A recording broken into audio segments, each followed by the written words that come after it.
I was just amazed by their behavior, the fact that they're so curious towards divers, that they really interact with us.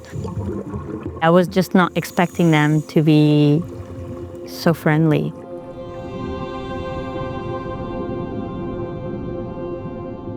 There's this peaceful presence that makes you feel like you can really just stay there in the water and enjoy them passing by and being part of their life for just a little bit and taking that experience for your life forever. It was really magical. That's the only word I can think of.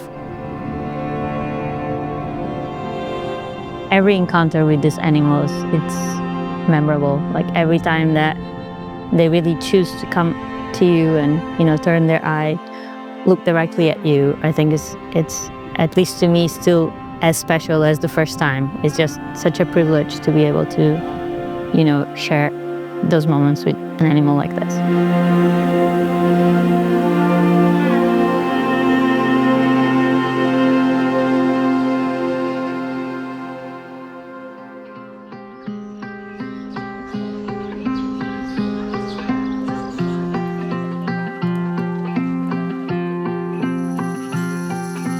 I started hearing about the diving that was directed to the groups of devil rays, and I started to learn more about which species we were seeing here, and I realized it was a species that we don't see very often, especially in groups in other places in the world. And at the time, we didn't know anything about the species. I realized they had a pattern in their belly, and they're actually the only devil ray species to have that.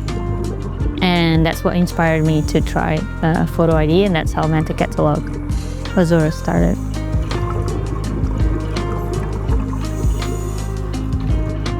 This is actually one of the only places in the world where we get to see groups of them.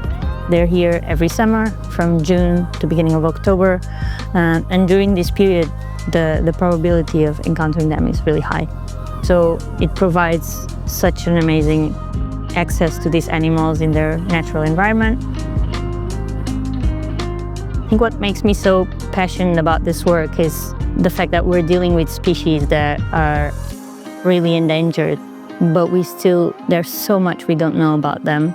And here we have an amazing place to be able to gather information on these species that will be crucial not only locally, but actually globally. So we can actively contribute to the wider knowledge of the species and towards their conservation.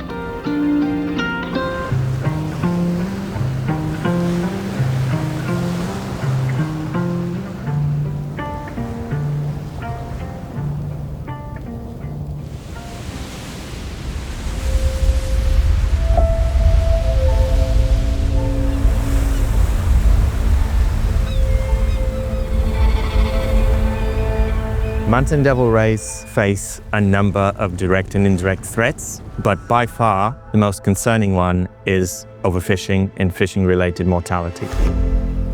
They are very vulnerable to this sort of threat. They have a very conservative life history. They have just one pup every couple of years, even more, and they have a long gestation period, and they reproduce when they are about 10 years old. So in an animal like this, if you start taking individuals from the wild, it's just too much. They cannot replenish itself. So trade-driven fisheries mortality is by far the largest threat these animals face in the ocean. These are highly mobile migratory animals that can be in any subtropical ocean around the world, and we need to find out exactly where they're going, why they come here, to know more about their life.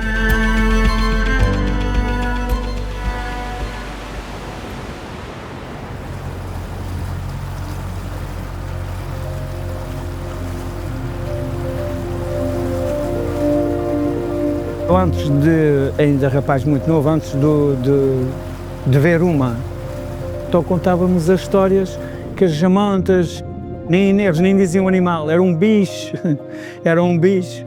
Que tinha umas asas muito grandes, que quando apanhasse as pessoas, abraçavam as pessoas, levavam para o fundo e depois levavam para fora. A primeira vez que eu vi uma pessoalmente, estava com o meu pai na pesca, e quando vi uma coisa daquelas, com as asas daquele tamanho, eu lembrei-me logo das histórias que me contavam. É óbvio que fiquei com medo. Sim, é evidente que a forma como nós vemos as mantas é completamente diferente daquela que se via antigamente.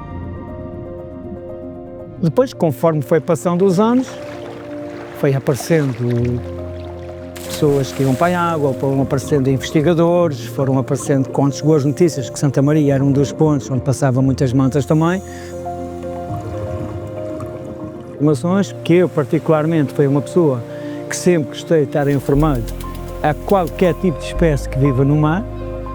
Gosto muito, porque gosto de saber para onde vão, de onde vêm, em que tempos vêm, a profundidade que conseguem ir, quanto tempo de vida têm. E gosto de estar sempre dentro de curiosidade, gosto de estar informado em relação a essas coisas. É importante proteger essas espécies porque são essas espécies que trazem benefícios à ilha, em todos os aspectos.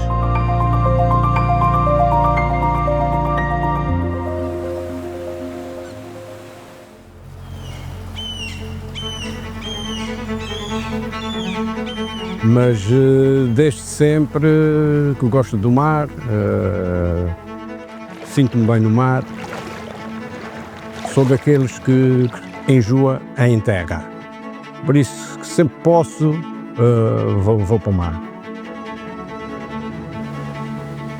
Hoje em dia, portanto, é um fator bom para a economia da ilha, né? Traz muita gente que quer ver as amantes e conhecer o Ambrósio. Manta Catalog is creating a code of conduct in collaboration with Manta Trust.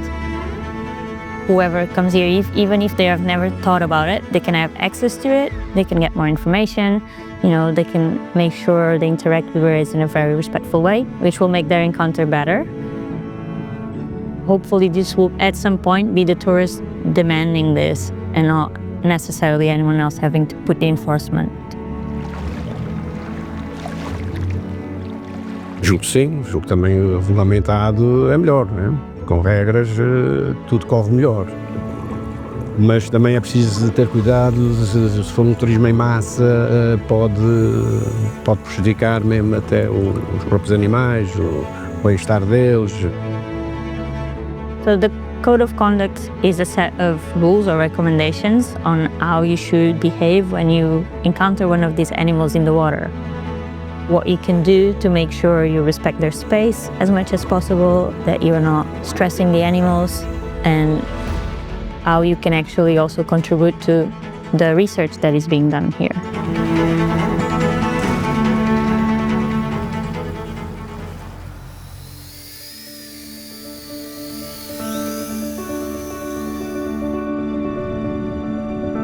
So this particular species of devil ray has a pattern on their belly. It's a contour between a gray area and a white area, and that's what we've been using to identify them. Anyone diving with these animals or snorkeling with these animals can take a picture or a video, and if it has the belly, we can use that to ID. At the moment, we have 339 individuals in our catalog from 2 species, the oceanic manta and the sicklefin devil ray. We do have animals coming back after 8, 10, 15 years. The bigger the database, the more we are able to learn about these animals. We've been using stereo video photogrammetry, and that will allow us to measure these animals with quite a high level of precision. And that can be useful to understand, for example, size at maturity, and understand if there could be some size segregation. Would be very important to be able to understand how often these animals are getting pregnant, how often they do come back. Ultrasonography is a methodology that's been developed already many, many years ago, but it's never been applied to study marine wildlife in particular.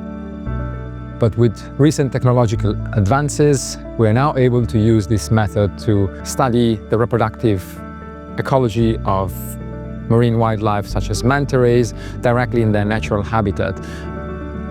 We believe that Ambrosio plays a really important role in the reproduction of sicklefin mobile rays here, and we recommend that in the future ultrasonography will be used to scan these animals and confirm whether individuals are mature and pregnant, therefore giving us a clear picture of the ecological role that this important site plays for the species. Ambrosio is a unique site which gives us the opportunity to improve our understanding of the fecundity, reproductive rate of the species, building a case for their improved conservation at a global level.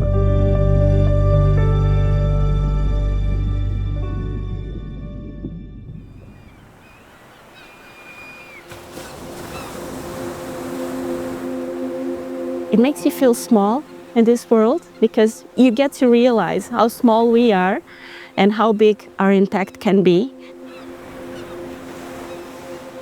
I've been very focused on research, but one of the things that also gives me a lot of joy nowadays is when I have the chance to go out on the boat and there are people that have never seen these animals.